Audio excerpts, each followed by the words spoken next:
You unlock this door with the key of imagination. Beyond it is another dimension, a dimension of sound, a dimension of sight, a dimension of mind.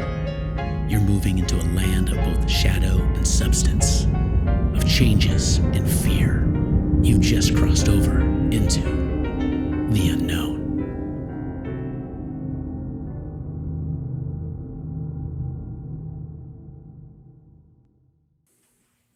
What's going on, guys? It's Todd. We are now in our second week of our series called Into the Unknown. And what's it about? Well, change.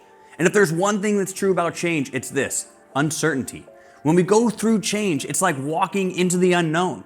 We just don't know what to expect. Whether it's good, whether it's bad, life is full of unknowns, uncertainties, and changes, right? I mean, as middle schoolers, you go through all kinds of change. You have changes at home, you have changes in your school, changes with your friends, changes on your teams, changes in how you look, how you feel, changes in what you believe. I mean, the list is huge. Change is just one of those unavoidable parts of life. It's something we're always going to deal with, and that means it's something we want to learn to deal with well. That's what this series is going to help us do. Whether going into the unknowns in our lives results in good changes or not so good changes, I think we can all agree that dealing with the changes life throws our way isn't always easy. Like if someone in your family gets married or remarried and you get really cool new family members or in-laws, that's good, right? But it still means now maybe you have to adjust to someone new living in the house or being around, and that can be a difficult part of change. Maybe you got moved from the starting lineup on your team to the bench. That's amazing, right? If you don't like to play, maybe you're a starter now, and that's amazing because you get to play more, but it still means you have to handle the pressure of leading this team. And that can be a scary part of change. When you move to a cool new house and a cool new neighborhood, that can be fun, right? But it still means getting to know new people at a new school in a new place, and that can be a hard part of change. And those are just positive changes. I mean, if changes like that can be difficult to deal with, how crazy and difficult would it be to deal with the changes that aren't very good? What about the ones we don't want? The kind that leave us wishing everything would just go back to the way it was before. Maybe your parents separated and you hoped they'd work it out and fix their relationship. Instead, they end up getting divorced. Or maybe you used to be the star on your drama club and this year someone else gets the lead role. You can't change the fact that you moved to a new school. What am I supposed to do? I can't change the fact that I was moved to a different math class on a different level. I can't change the fact that my best friend now chose a new friend group. You can't change the fact that your friends rejected. Maybe they disappointed you. You can't change the fact that you failed a test. You can't fix the changes that make your life feel a little bit broken right now.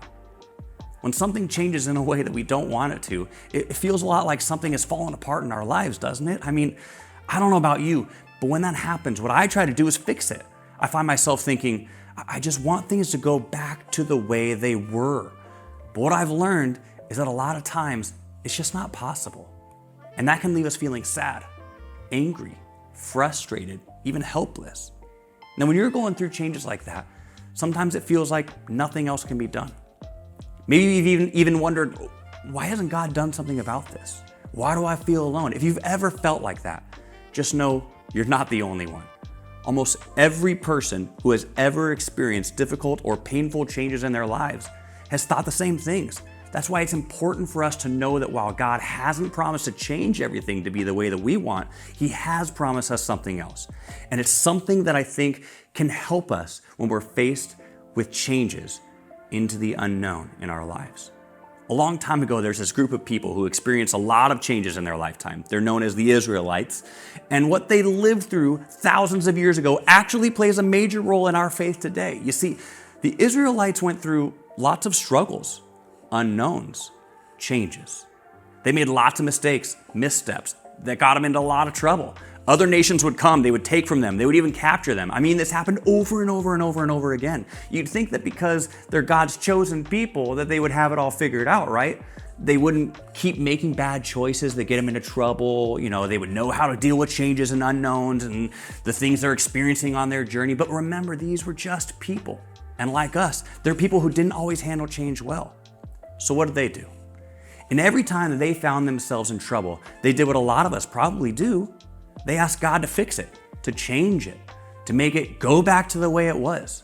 Now, sometimes God did do that, and sometimes He didn't. But no matter what God did with the change, He took it and He dealt with it. It's a promise that he's giving to us also. It's something that they could hold on to as they walk through the unknown. It's the same thing God promises us today. Let me show you an example. Take a look at this. The Bible says, when you pass through the waters, I will be with you. And when you pass through the rivers, they will not sweep over you. When you walk through the fire, you will not be burned. The flames will not set you ablaze. All right, first of all, I think we've got to pay attention to the way that this thing was even worded to begin with. It says, when you pass through the waters, when you pass through the rivers, when you walk through the fire. It's not if it happens, but when. In other words, this stuff's just gonna happen. Things are always going to be changing. We're gonna experience the unknown. We're going to find ourselves in difficult circumstances. That's a guarantee. But what's also a guarantee is what God promises us when that happens. God promises to be with us through it. And because of that promise, we can be confident when everything around us seems to be changing. Now, I don't know if that's the type of promise you were hoping for from God, because honestly, sometimes I kind of just wish God would have said something like, hey man, cool, no matter how hurt you are, no matter how bad the situation is, I'm just gonna fix it for you. I'm gonna make things go back to the way you wanted them, the way they were before, and it's all gonna be great.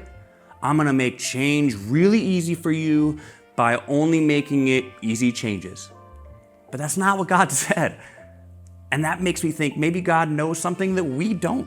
Maybe God knows that more than anything, we need to trust that when we go into the unknowns in our lives, God is with us. You see, when change happens, and trust me, it always will, God, who never changes, is right there with us. We may not have this literal cord that connects us to God, kind of like an astronaut does when they're tied to their spaceship, but we can trust that God is always with us. He's always near. God never, ever leaves us, and that includes when we are experiencing all kinds of change. And that's what I want you to remember today. God goes with you into the unknown. No matter what you're going through, no matter what's happening at home, no matter how hurt you feel over what your friends did or what they said to you or how sad you are because life is never going back to the way it used to be, God is with you in those unknowns. You see, I think God's presence is all the answer that we need. It's with us. When God finally fulfilled the promise to send Jesus into the world to the nation of Israel and the Israelites, one of Jesus' names was Emmanuel, which literally means God with us. It's a name that helps remind us that God is with us, always. Jesus' life on earth was direct proof that God is with all of us, all of the time. You see, while on earth, Jesus said something similar to God's promise in Isaiah. Check this out. I have told you these things so that in me you may have peace. In this world you will have trouble, but take heart. I have overcome the world. Jesus didn't shy away from the fact that we're going to be facing troubling changes. In fact, he guaranteed it's going to happen. We're going to have to go into the unknown throughout our entire lives, but he told us take heart, which means have courage, remain strong because he has overcome the world. And when we believe in and know Jesus, we can trust that he's got it covered. Knowing Jesus changes everything. That's great change. See, there's no change that God can't handle. There are no unknowns that we walk through without God by our side. God has made the promise to be with us and never leave us. And because of that, we can be confident when everything changes, knowing that the God of the universe hasn't left us to face it alone, because God goes with you into the unknown. So what do we do? Since change is gonna happen, whether we want it to or not, how can we do what Jesus said to do? How can we take heart and know that God's with us? I think it starts with us making some decisions. First, we have to make the decision to trust God in the middle of the unknown. We've got to trust God's with us through this uncertain change. We have to choose to believe that that is true over and over and over again, regardless of what is going on. Now, maybe for you, that means saying it out loud when you're struggling through change. God is with me. I mean, just try that. Maybe it's writing it down or asking a friend to remind you of it. Or it might mean memorizing one of the verses we looked at today. Whatever it looks like for you, make a choice to believe and remember that God goes with you into the unknown. All right, second, let's act like God is with us. God's very spirit lives inside of you. God can be any closer. You can talk with God anytime, all the time, about anything.